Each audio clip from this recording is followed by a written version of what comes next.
everyone, Yōkai here. Today I'm going to be watching the 4th episode of the 2nd season of Classroom of the Elite. And last episode we got to watch Karuizawa just get the shit slapped out of her, while Ayano Koji just kind of watches from a safe distance, recording the whole thing. So yeah, pretty much how I would have handled it. And luckily we were able to get Karuizawa, get her cooperation to actually get a decent result for Class D. Obviously, it didn't go quite as well as you would have hoped, but definitely could have gone worse, you know. And we had some fancy phone games, SIM card games, you know, what the young people are into, SIM cards and phones and all that. They use that to get a decent, okay, acceptable result. Let's call it that, an acceptable result. But either way, the game is now over, so I'm kind of curious what we're going to do next as far as the plot goes, you know, kind of moving into our new arc, now that we're past the Karuizawa arc. So, yeah, I'm interested to find out about that, so let's jump on in. 3, 2, 1, play. And by the way, I am recording this later at night than usual, so if I am a little bit less coherent than usual, that's my excuse.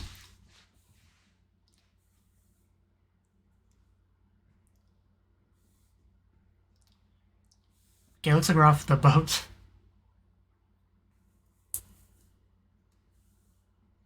Hints. Okay, so there was meaning behind the names?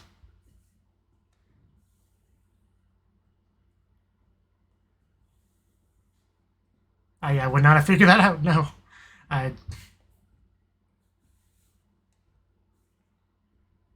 Right. I knew that.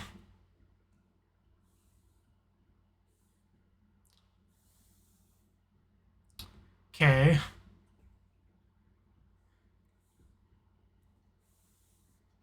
I mean, it doesn't do as much good to know this now, but it is interesting. Yeah, that's the word.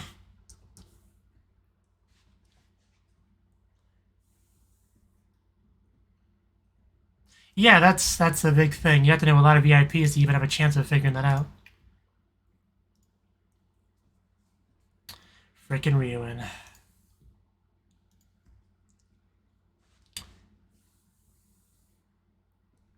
Didn't Ryuin, like, take everyone's phones?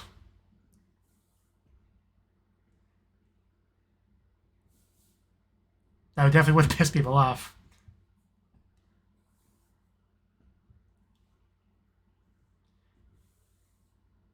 Definitely not easy. Okay, I think she's a bit more conscious of him now. After everything that happened last episode.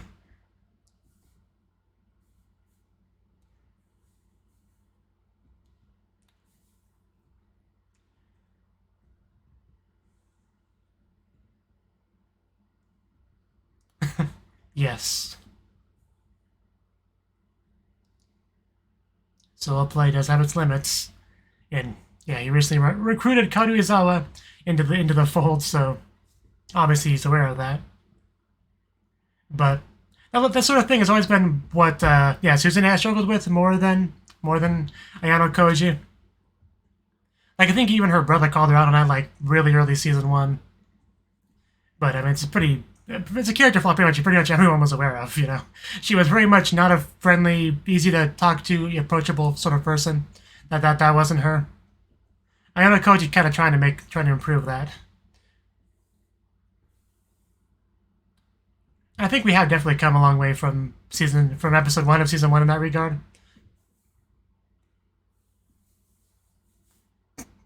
Still love the Go board or whatever board that is that says Bach on it. Could you imagine? Because if you imagine just playing a game with somebody and you just deliberately order the pieces to say something, you know, just to show that you're on a whole nother level than them. Hate that staircase so much. I know it's an intentional optical illusion, and it bothers me. I mean, I like it as a concept, but actually looking at it just, duh.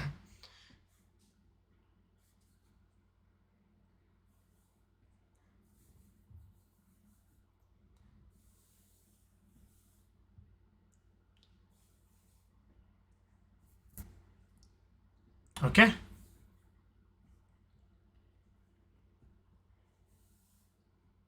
That sounds like fun. Sports festival definitely could be fun. Sports festival of elite students. Oh god, that's a lot of text. I'll go back to that later. That was at about 4 minutes or so.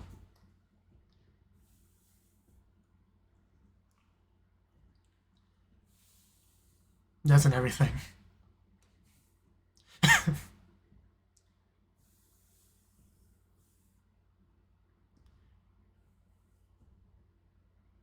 Okay. Okay, we're teaming with Team A. At least we're not teaming with Team C, I guess. Would have rather been with B, though.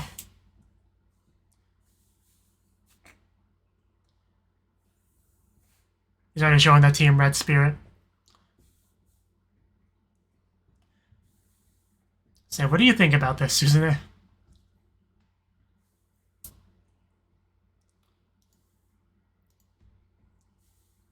Yeah, naturally we're talking about him. Not a very friendly guy either. Oh.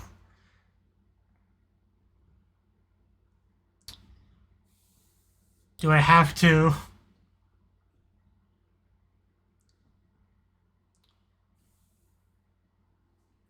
Right, as expected.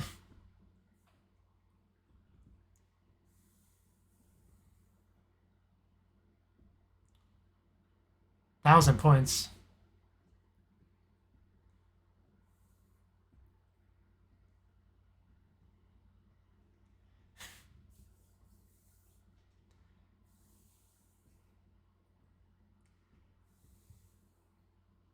That's actually really cool.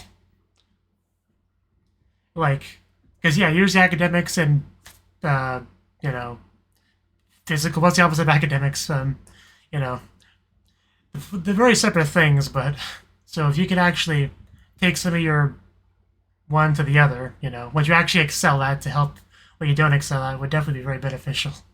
If you are kind of lopsided like that. Of course. Of course. There's a slight delay there. They can't all be good. Sakura seemed pretty panicked back there.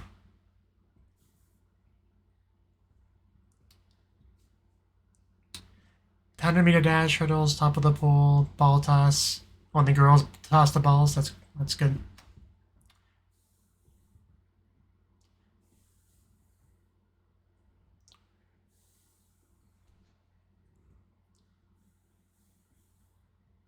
Athletic, that's what I was looking for. Academic and athletic. I think those are the opposites. I can't English very well, okay.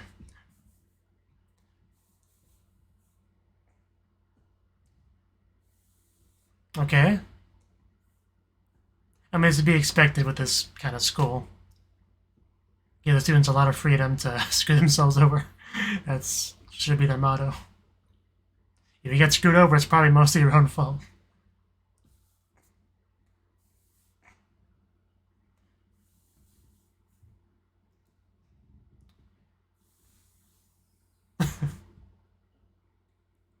I'm trying to drink my beverage.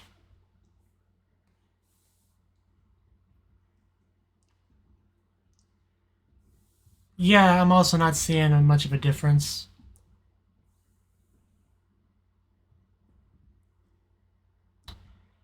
But of course, you understand things other people don't.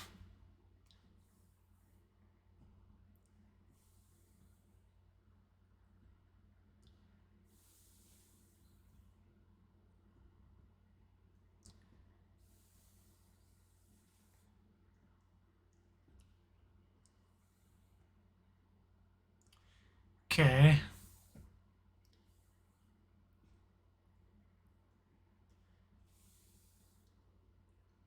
Definitely.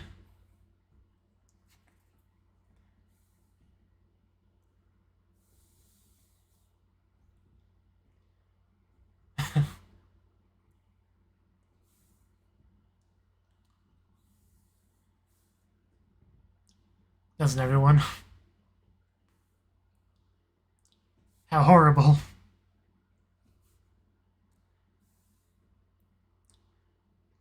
I was looking forward to seeing these students just trying to do these activities.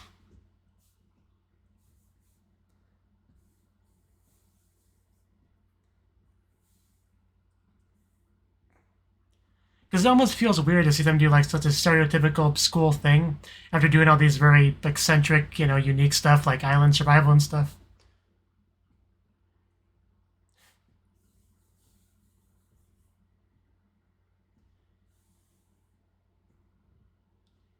Of course.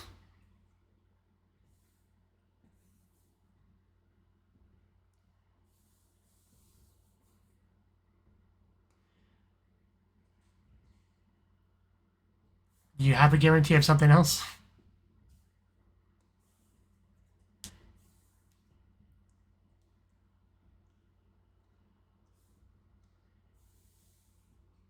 Optimize combinations.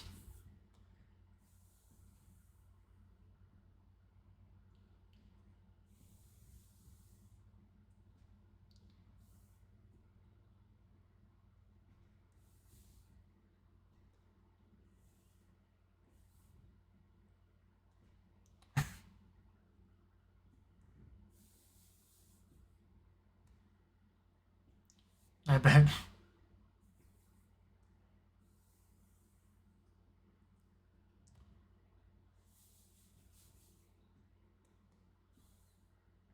We haven't seen much of this character before, have we? She doesn't really look that familiar.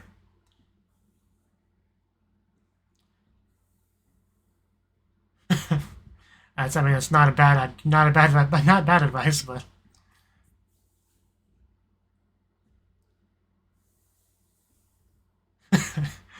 man, just kind of being savage here, but and she's not really wrong. She sat back down.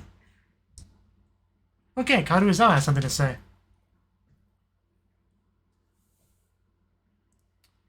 Why? I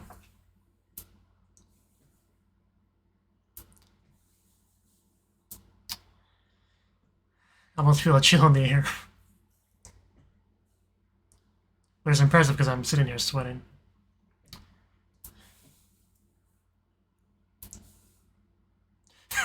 Yeah, please elaborate.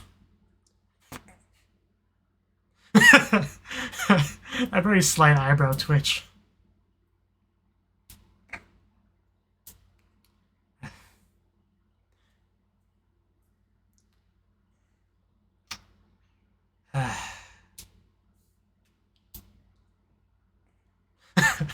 Such a weird thing Karuizawa was trying to do here.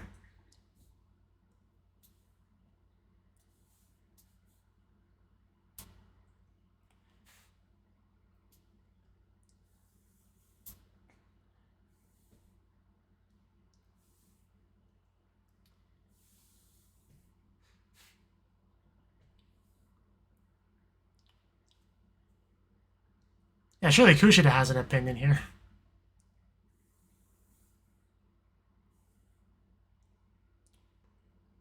Way to sit on that fence.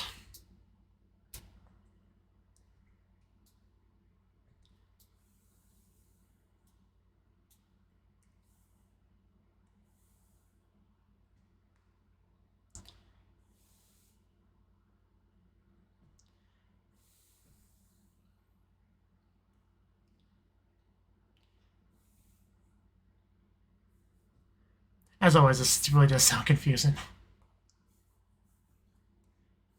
I mean, I get the gist of it, but...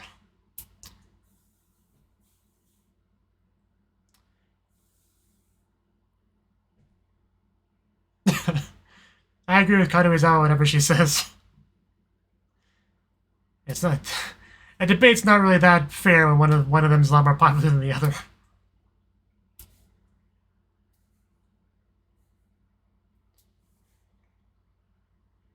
I wouldn't be so sure.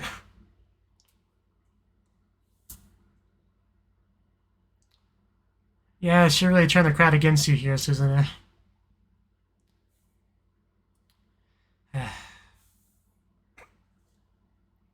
Well, I don't know how you got that idea, but...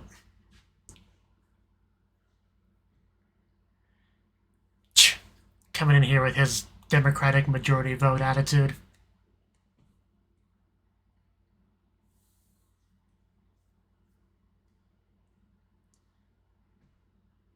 There's no room for personal opinion when we're trying to win. Okay. I don't think you can count for 2 people. He's trying to sleep. Is he gonna raise his hand? Well, he said abstaining, so yeah, never mind. I know what words mean, I swear.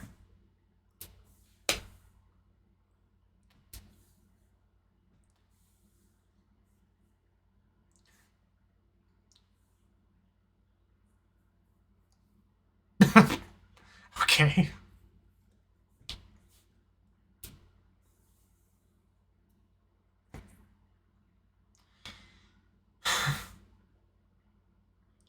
Getting real tired of that guy's Degozaru's. Starting to trigger me. He's not a samurai, he's not a ninja. Okay. Yeah, I knew there was something going on behind the scenes there. There's no way that she did this without any prompting. I mean, it's a little bit more simple than I expected the message to be, but...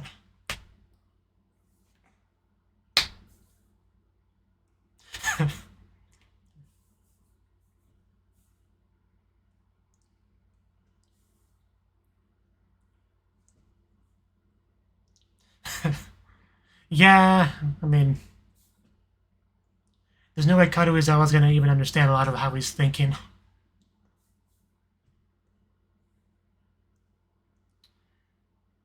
Yeah... That's really the only concrete goal that he has right now, that we know of.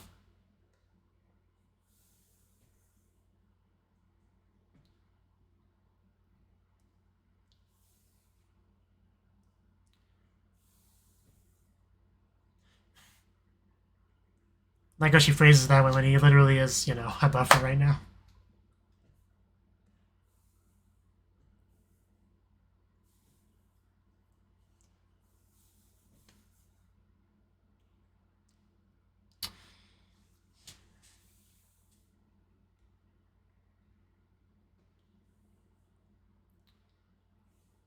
It's quite a thing to say.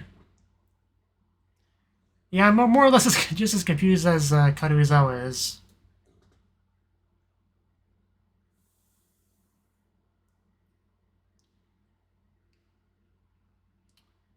So who's the traitor he has in mind here?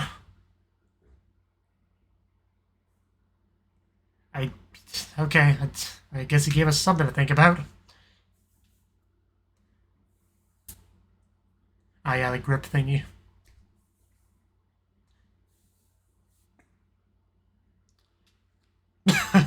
Naturally, he would excel at that. Something that's literally no skill, just brute force, how strong you are test. Do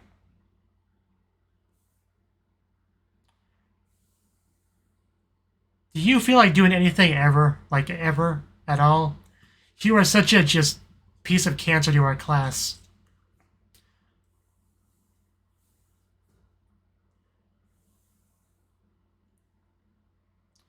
So we're just gonna...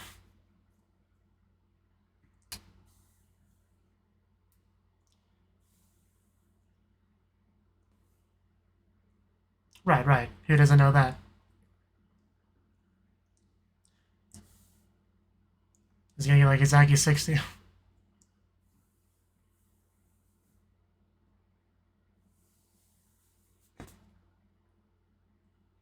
Yeah. Expected.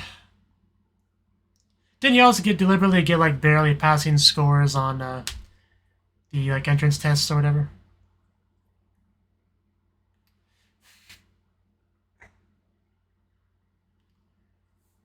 Okay, so he actually is above average here.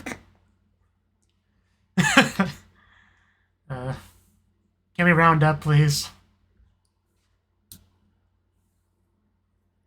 Yeah, now we find out.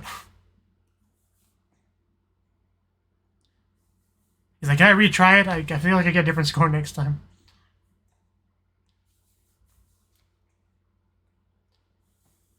I'm glad he's having fun, you know. He had a rough time early season 1, so... He's in his element now. It's good for him.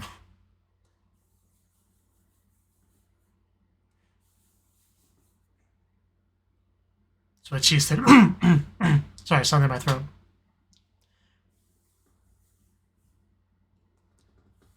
Sakura doing her best back there. I can hear him just fine.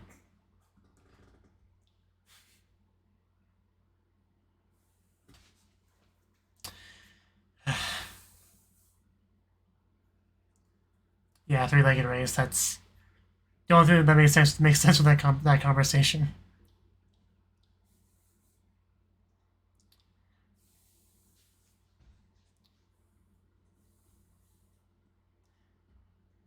Yeah, you could work on that a bit.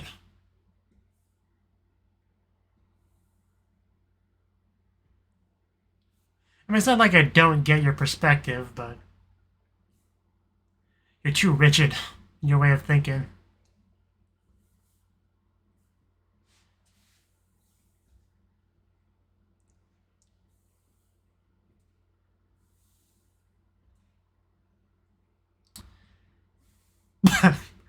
At least it didn't ask you to spread them.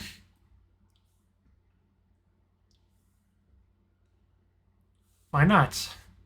It's good practice.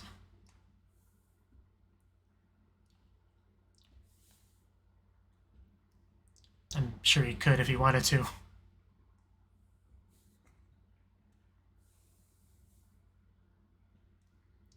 Okay, we're really gonna do this.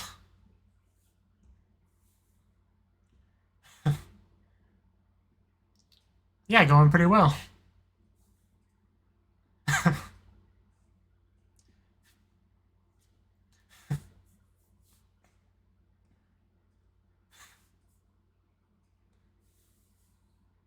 Yeah, getting pretty close to falling. I mean, we're doing pretty decently. I mean, I've definitely seen worse three-legged race attempts in anime, that's for sure. Like taking one step and falling.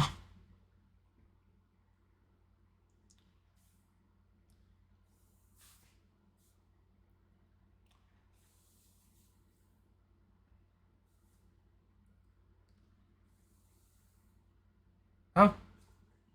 Basket of routes. Go to Izawa.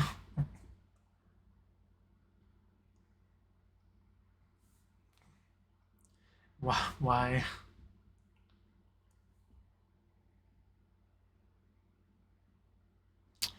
Okay, I can believe that. You know, mostly because I hate her.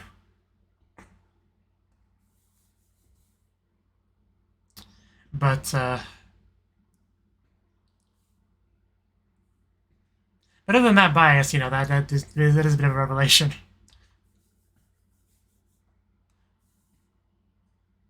At least we got the answer to that question. It was who he was expecting the trainer to be. I mean, she was one of my guesses, honestly, because she's a kind of a wild card, you know?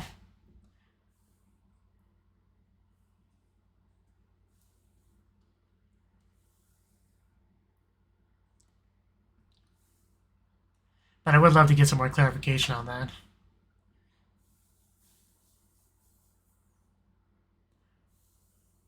She hasn't really had much screen time at all this season, has she? Sayana Sakayanagi.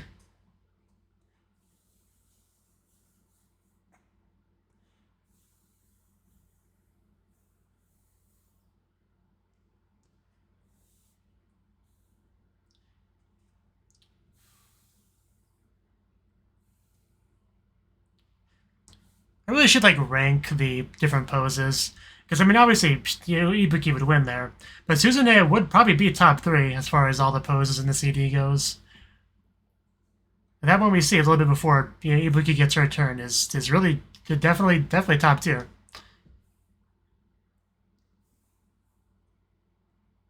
Like, you know, you can almost call the lane down kind of cheating, but okay.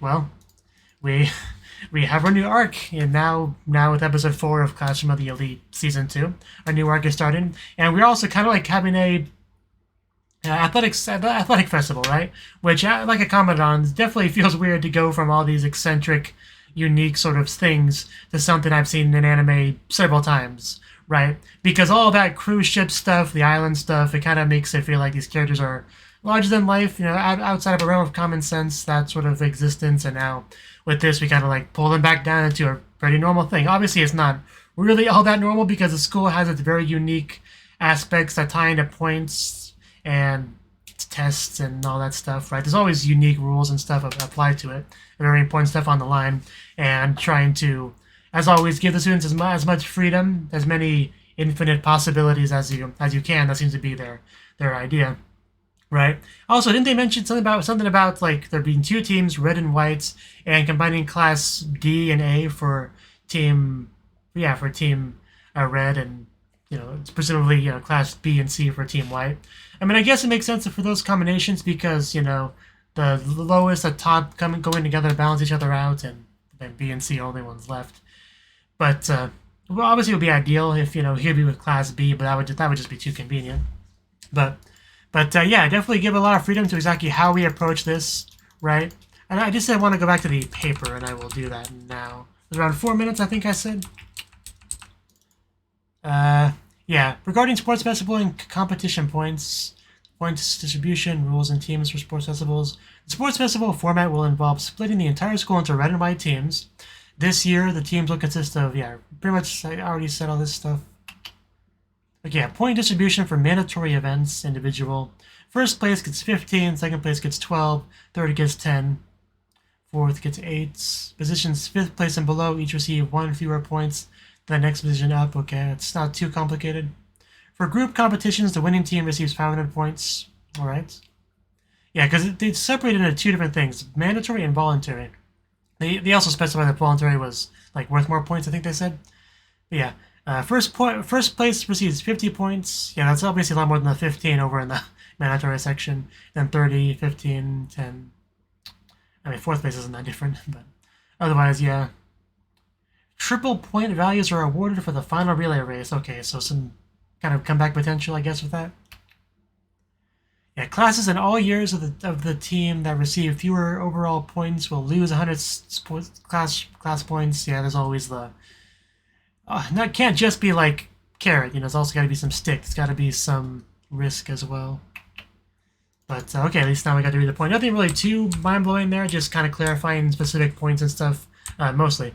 So nothing really too important missed, but one of the big things that went down in the episode, though, was the whole debates. Because we had Susanette stand up there, basically give her opinion on things, how they should approach things that seemed reasonable enough to me from the perspective of somebody that barely understands the game they're playing, all the rules and options, stuff like that. It seemed fine to me. But Karuizawa did kind of chime in there. And pretty much the second she did, in the back of my mind, I'm like, Ayana Koji prompted this. He said something to her, this is just too much of a spontaneous, strong argument when she didn't really have anything that concrete to say initially. It was almost as if somebody just told her, disagree with Susanette. Like, it's kind of the impression, because her complaints, everything was just so vague. Obviously, yeah, Ayana Koji wasn't going to give her anything too specific, right? Just something for her to, like, he's not going to type out a big old paragraph, well-thought-out argument for her to present, Like, he knew that wouldn't work well at all, so he gave her some very basic guidelines to go on, and it pretty much did its job of causing chaos. I mean, that's not literally the objective, but it got the point across, right?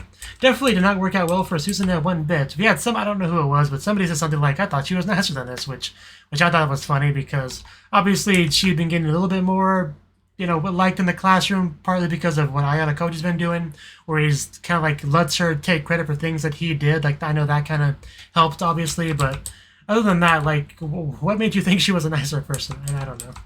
But I love Karuizawa just standing up, wanting to argue with Susanne despite really not having much to say. It was quite funny to me, right? Because just right off the gate, like, I didn't feel any kind of passionate argument behind her, really. Like, just argue for the sake of arguing is always what it felt like. I mean, as she kept going, it felt a bit more like there was something there that just wasn't communicating very well. But yeah, anyway, it got the job done, right? I don't know. I enjoyed that bit. I mean, partly because the Karuizawa stuff in the previous couple episodes has been frustrating to watch for several reasons, right?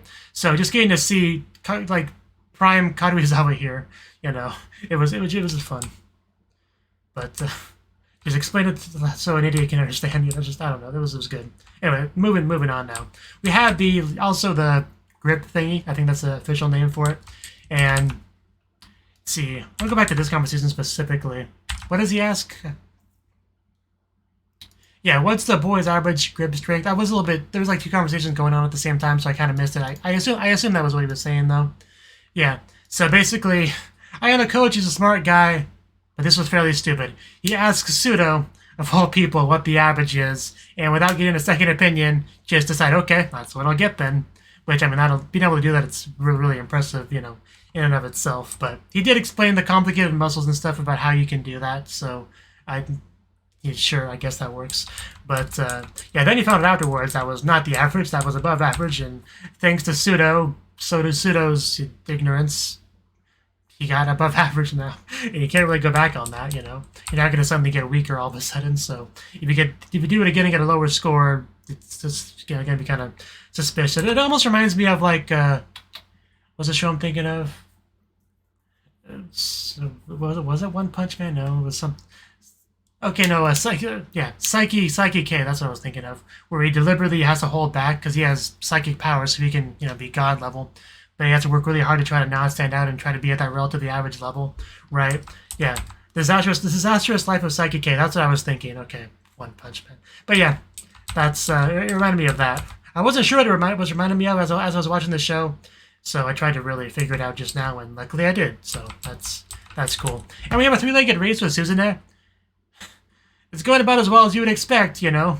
Things not going super well. It's always everybody else's fault than hers. Her way of thinking is never wrong, according to her. You know, it's Suzune. But they actually did have Ayano Koji trying to help, right? He actually did a bit of a practice run, 3-legged race with her, and it went pretty well for the most part. Obviously not perfectly, because it's still, you know, Suzune is still there, and she's got some work to do and all that. But then he got into the whole Kushieda stuff, right? About her being a traitor, and it'll be interesting to see exactly what that's about, because there's obviously someone in her class who are already considered to be kind of a traitor, cancerous sort of existence. I don't remember his name exactly. I think that's his name on there. Koenji. Yeah, Koenji. Yeah, he's always screws us over, like all the time, really. But apparently, he's not alone, right? Kushieda.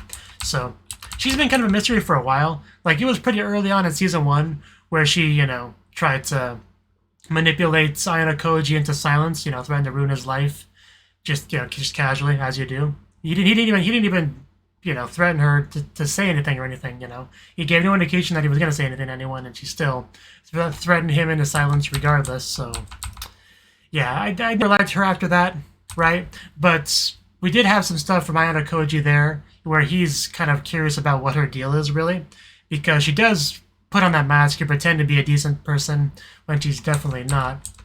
But, yeah, so there could be some, I don't know, we always had the whole bullying thing with Karuizawa. There could be also some sort of deep-seated trauma with Kushieda. I don't know. Even if there was, it wouldn't make me like her, really, but at least it'd be interesting to get that, you know, get some more context on her actions and everything. Because Particular's had a lot of screen time. She still is a pretty big mystery, but yeah, I think that's all I really got to say on the episode itself. This is potentially pretty fun little arc we have going on here, and I didn't communicate it pretty well, but I do like how we are given a chance for people that may not be as skilled academically to use their athletic ability to compensate for that a little bit. That is cool to be able to, you know, kind of an opportunity to do that, like for Suda, for example, who could really benefit from that sort of thing. But I don't know if his name's Suda or Sudo. I feel like I bounce back and forth between them. But anyway, that's all I had to say for real this time. So thank you for watching, and I hope to see you in the next video. Until then, bye-bye.